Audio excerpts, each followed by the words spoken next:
1.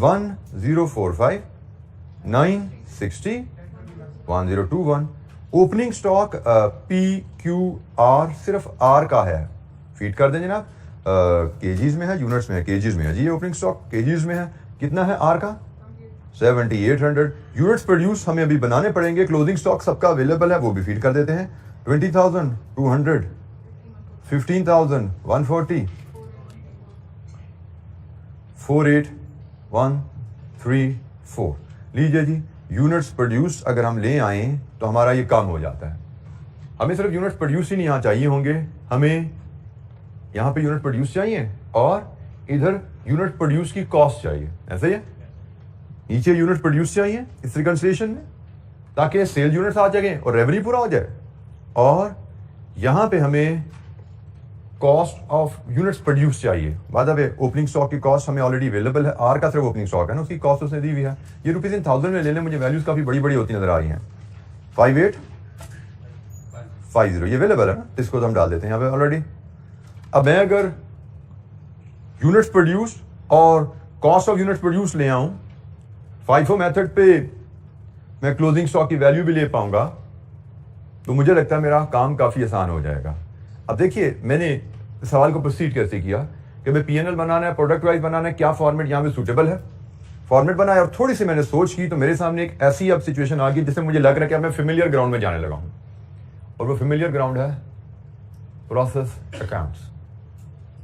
Process account 1 बनाना है, वहां से P और Q की क्वांटिटी भी आ जाएगी प्रोडक्शन की, और वहां से P और Q की कॉस्ट ऑफ यूनिट्स प्रोड्यूस भी आ जाएगी. जॉइंट प्रोडक्शन है P और Q, PQR है बेसिकली जॉइंट प्रोडक्ट्स. तो हमें P और Q की कॉस्ट वहां से मिल जाएगी क्योंकि वहां से ही फाइनल हो रहे हैं वो.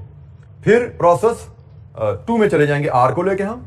प्रोसेस 2 से हम R की क्वांटिटी और R के यूनिट्स प्रोड्यूस वो भी ले पाएंगे. ठीक हो गया. तो इस अंदाज में प्रोसेस 1 और 2 के हमें अकाउंट्स बनाने हैं. वो अकाउंट्स से बना लेंगे तो उसका डेटा से ये PNL हमारा तकरीबन कंप्लीट होने वाला है.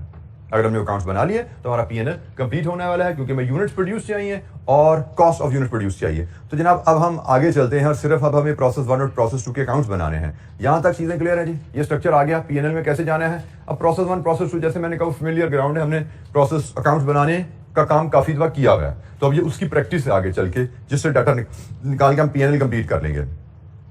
तो जनाब प्रोसेस 1 और प्रोसेस 2 के अकाउंट्स बनाने चलते हैं. Process 1 quantity, value, quantity and value.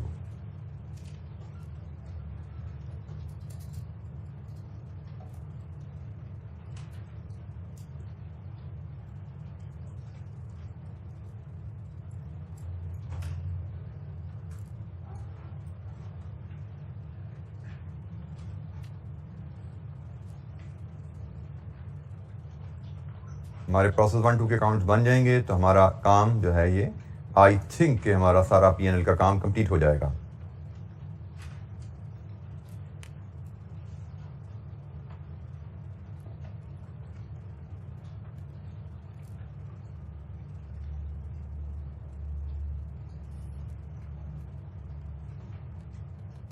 अच्छा जी, प्रोसेस 1 से अपनी बात शुरू करते हैं. कोई ओपनिंग वर्किंग प्रोसेस यहाँ पे नहीं है, तो हमारी सबसे पहले प्रोसेस 1 में रॉ मटेरियल की कॉस्ट इनकर हो रही है. 411 into 7 44,000 kg. Rupees in thousand में बोल दीजिएगा.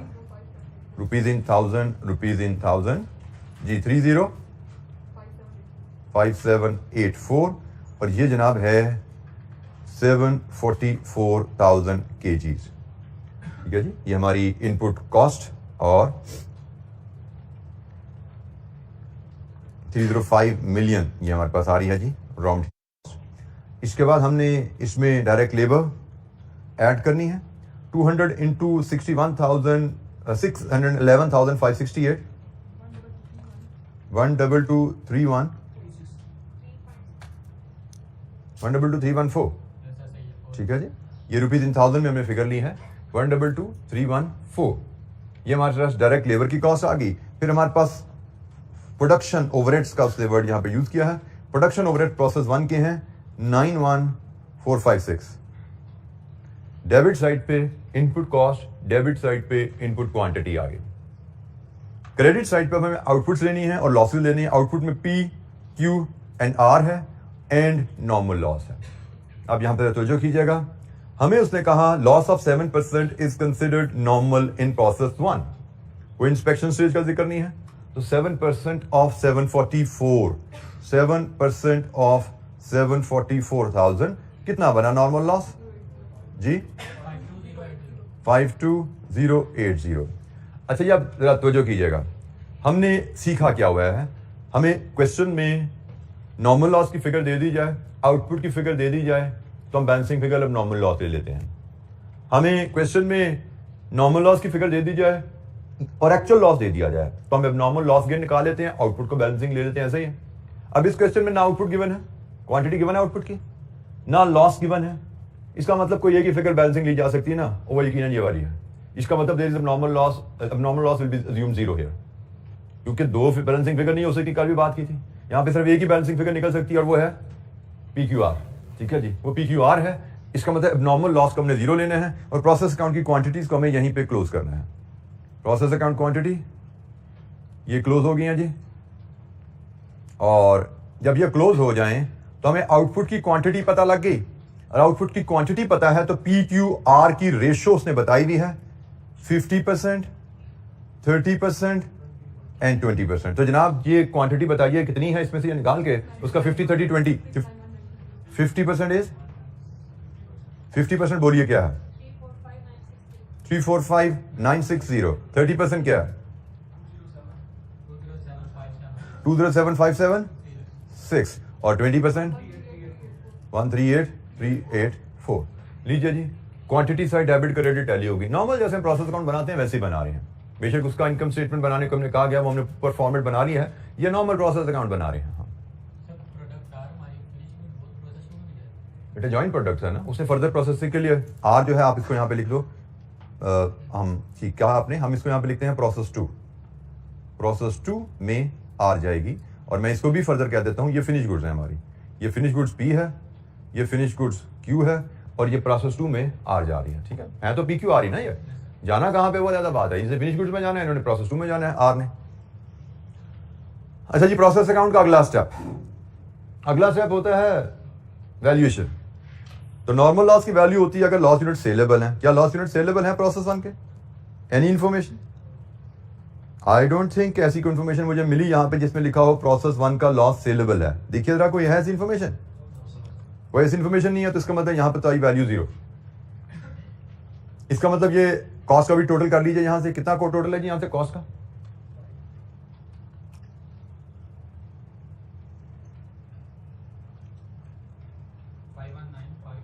$519,554 और ये भी 519,554 है। ये जॉइंट कॉस्ट है जिन्होंने 1 2 3 में तकसीम होना है, ऐसा ही है जी। ये जॉइंट कॉस्ट है जिसने PQR में तकसीम होना है, और किस बेसिस पे तकसीम होना है? किस बेसिस पे तकसीम होना है? NRV eight split of, NRV eight split of की रेशियो में तकसीम होना है। NRV एट स्प्लिट ऑफ की रेशियो में तकसीम होना है, तो उसके लिए हमें एक मजीद वर्किंग बनानी पड़ेगी। से ये हम वर्किंग 2 में प्रोसेस अकाउंट बना रहे हैं, वर्किंग 2 में दोनों प्रोसेस अकाउंट बन रहे हैं, तो वर्किंग 2.1 में हम जाते हैं, वर्किंग 2.1, जिससे हम जॉइंट कॉस्ट को NRV बेसिस पे तकसीम करके यहाँ पे लेके आएगा। जॉइंट कॉस्ट है, इसको इन प्रोडक्ट्स में NRV की बेसिस पे तकसीम करना है, और NRV क्या होती है? Final sale value minus cost after split off. Final sale value minus cost after split off. अच्छा जी, आप जरा तो जो से देखिएगा, हम NRV कैलकुलेशन वर्किंग 2.1 में करते हैं। NRV कैलकुलेशन, क्योंकि मुझे थोड़ा सा, मैं इसको तवज्जो आपकी से दिलवा रहा हूं कि मेरा थोड़ा सा डिसएग्रीमेंट है आपके एग्जामिनर से। NRV कैलकुलेशन जब हम करने चलते हैं तो हमें P की NRV थोड़ी आसान लग रही है। P की NRV बनती है जी आपकी final sale price 1045 minus further processing cost 15, ऐसा ही है जी, कॉस्ट ऑफ सेल यही लिखा है ना, इनटू P का वेट। P का वेट आ रहा है जी ये 345960, ऐसा ही है जी, बोर्ड पे देखते रहिएगा साथ साथ। P का वेट 345960 है, सो 345960 kg है। रुपीज इन 1000 में यहां से NRV बताइए P की क्या है?